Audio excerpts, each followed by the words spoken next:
I am my own worst enemy when it comes to setting boundaries. I'm sure a lot of y'all can relate to that. And this question this week, where do I need to set stronger boundaries, was especially important. I'm going through a change, but I also recognize that we go through changes in our lives all the time. For me, with just the expectation of our first child, I needed to take a step back, pause, reflect, and really think about this. I hate having to create new boundaries, and so I intentionally worded it as where do I need to set stronger boundaries? And I think the part that I haven't created the clarity around for myself yet is what is this next season or chapter going to look like for me? And I don't actually have the answers, and I've just now started to get comfortable with the idea of saying I don't know. And when you're not sure, you don't have certainty, one of the best things you could do is be more conservative. And I hate that side of it when it comes to protecting time.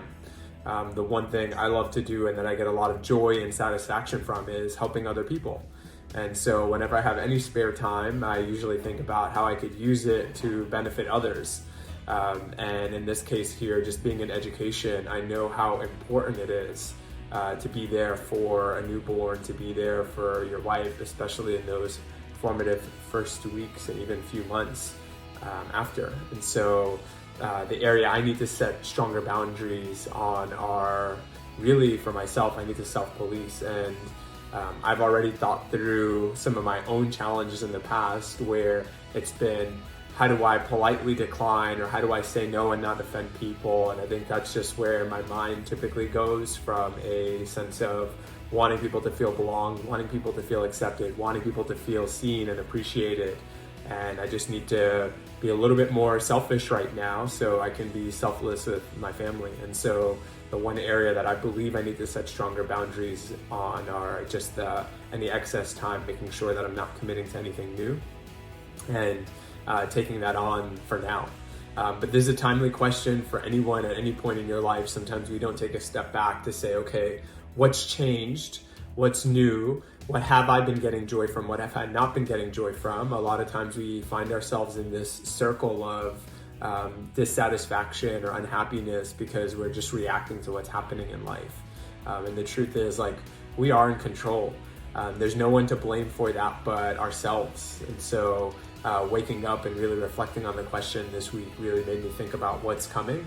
And again, the unknown, right? So if you know, you can say, okay, it's going to be here, it's going to be there. But when we don't know, we need to be a little bit more conservative. And so I'm going to lean into that right now. And y'all could be my accountability partners because sometimes I say something and then I'm like, but I really want to squeeze this in or squeeze that in. But the fact of the matter is right now, I shouldn't squeeze anything in until I have more clarity. So hopefully this inspires you all to reflect in the same way. And just recognize that things change, life changes, and it's okay to revisit and reevaluate boundaries all the time. It doesn't need to be a one and done. And then hopefully you can communicate that to folks. And I do genuinely believe that the folks in your network, your friends, your family, the people who really care about you, when you communicate to them what's happening, what's changing, the ones who care about you will immediately move to how can I support and how can I further that, instead of how do I test that boundary. And oftentimes the people who test that boundaries are typically giving us a different message, that they're maybe trying to see like how far they can push or where they can get to, or whether or not this relationship is something that really makes sense for us. So encouraging you all with that deep reflection, and hope that you'll look at your life and say, okay, this is an area that maybe I've already set a boundary and just take it a little bit further, or maybe you do need to create a new boundary for yourself because the boundaries you've had before aren't working. Thank you all. I'm so grateful that you all are continuing to join me on this journey. We're now at 3,766 subscribers to our Learning Loop newsletter. And I've heard that folks are using this for work. They're using it on their teams. And just want to bring it back to our core, right? The Learning Loop was really started to help us ask better questions. So how do we flex that muscle in our brains, in our hearts, in our gut when we're by ourselves? when we're with our direct reports, when we're with our children, our spouses, our family members, because a lot of life is about asking better questions, right? It's about getting from people what they ultimately want to manifest out there. So thank you all for joining me on this journey. I appreciate you all. Go out there and get after it.